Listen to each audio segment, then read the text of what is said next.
Bonjour, vous le voyez, c'est plein de cartons et ça s'est vidé. Je suis désolé du coup parce que ça résonne un peu dans la pièce. Forcément, donc la qualité du son sur les dernières vidéos sera pas non plus exceptionnelle. Je voulais vous parler de mes dernières lectures en VO parce que j'ai reçu quand même quelques trucs. J'avais fait une commande chez Books ETC comme d'habitude avant le déménagement, histoire d'avoir quelques trucs à lire. Donc avant de les mettre en carton, je vais quand même vous en parler un petit peu. Alors j'ai reçu deux comics du Millar World, de Netflix, Millar, Mark Millar, etc. Mais pas écrit par Mark Millar, et pas dessiné non plus par des artistes avec lesquels il a l'habitude de travailler. Et j'ai reçu deux comics Marvel, qui arriveront par alors, tous ces comics, hein, ces quatre comics-là, vous allez les avoir à un moment ou à un autre chez Panini, à des prix divers et variés. Il y en a peut-être, il y en a un qui est déjà disponible d'ailleurs. Bon, je vais commencer par tout ce qui est Mirrorverse du coup. Alors, Kingsman, j'ai lu Kingsman Red Diamond, en fait c'est sorti depuis un petit moment, je sais pas pourquoi. Bah si, il y a un film qui sort en fait. Il y a un film qui sort, donc c'est pour ça que Panini s'est décidé enfin à sortir celui-ci en VF.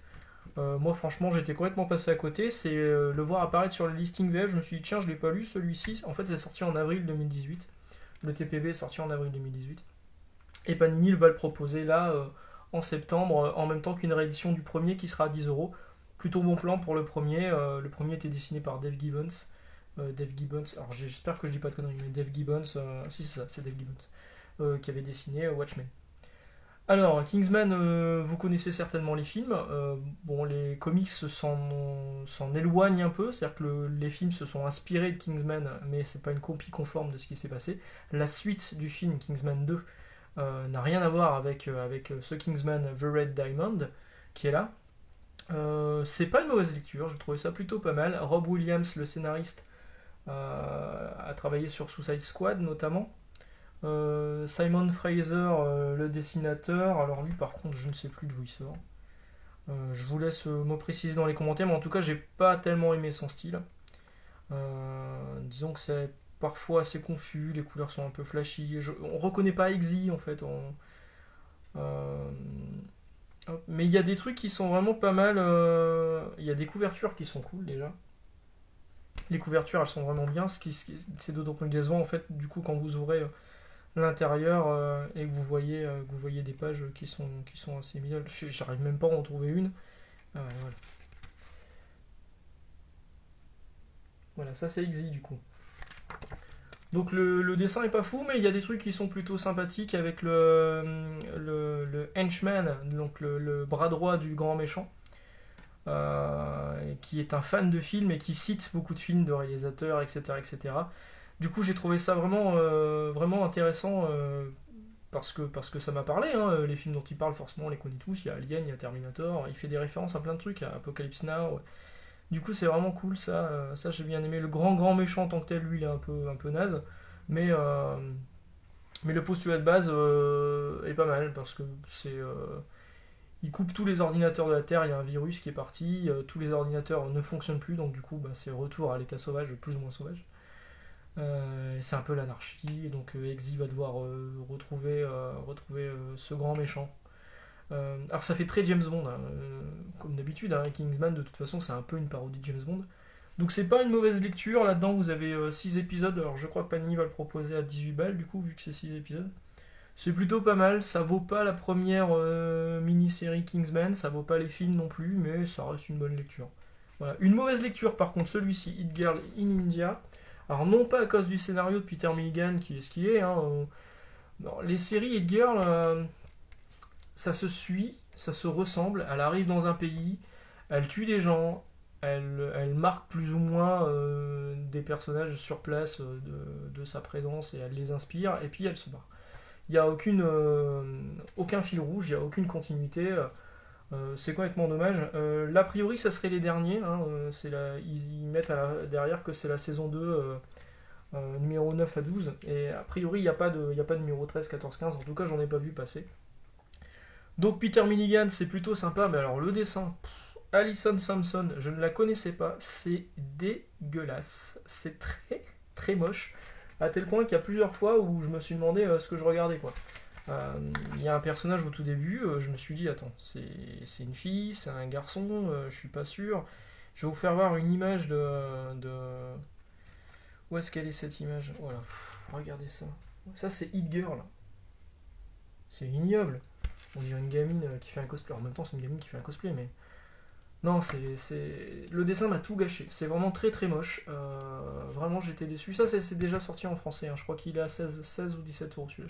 Il est peut-être à 16. Il me semble que Panini a fait un effort sur le prix sur celui-ci. Mais c'est compréhensible, hein, parce que quand on le feuillette, on voit les couvertures, elles sont plutôt cool, hein. Les couvertures, c'est des clans Chalvet. Mais dès qu'on ouvre, puis les couleurs n'aident vraiment pas. Enfin, j'ai vraiment pas aimé sur le coup. Du coup, c'est le dernier Hit Girl. Il n'y aura peut-être pas derrière. Ça serait bien que mon Mark Miller reprenne ses créations en main, parce que là, il y a eu quelques bonnes mini-séries, hein, sur Hit Girl. Mais là, ça fait pas partie des bonnes mini-séries. Peter Milligan fait un truc assez basique, et puis le dessin d'Alison Sampson, non. Non, non, c'est pas possible. On va passer sur du mieux, on va passer sur une bonne surprise sur Avengers, en fait. Donc Avengers, je m'étais dit, je laisse encore un TPB à Jason Aaron pour me convaincre. Bah, j'ai été convaincu. Voilà.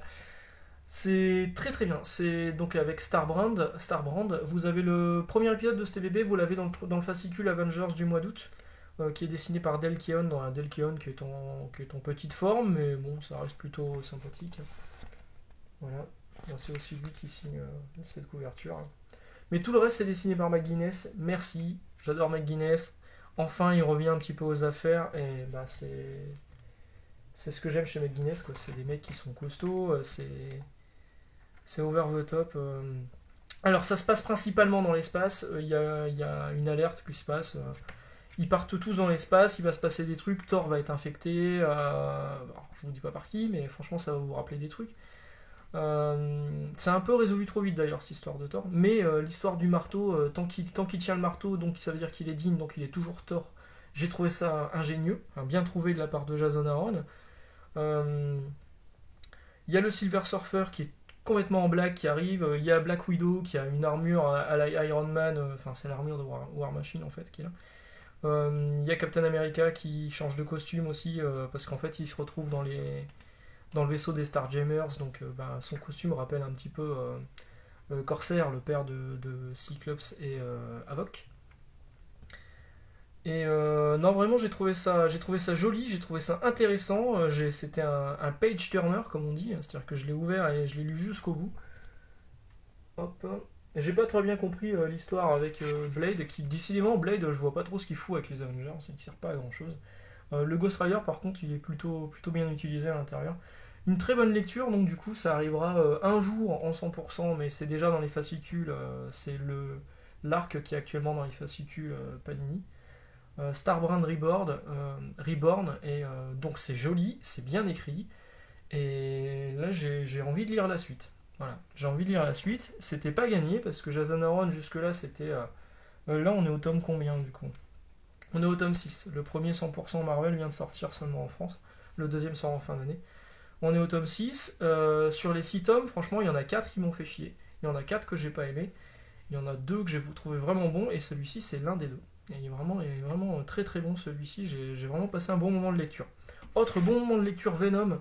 Donc là, ça se passe après Absolute Carnage. Alors vous voyez, si vous suivez mes vidéos, jusqu'à présent, j'ai acheté Venom en Panini UK. J'ai pas pu attendre en fait. Le Panini UK, il est repoussé. Je me suis dit de la merde, je vais prendre la version US. Au niveau des numéros, ça suivait exactement ce qui se passait dans ce qui était dans Panini UK. Donc du coup, j'ai pris la version US et je me suis régalé. C'est Mark Bagley au scénario. Il y a une histoire. En fait, c'est Venom.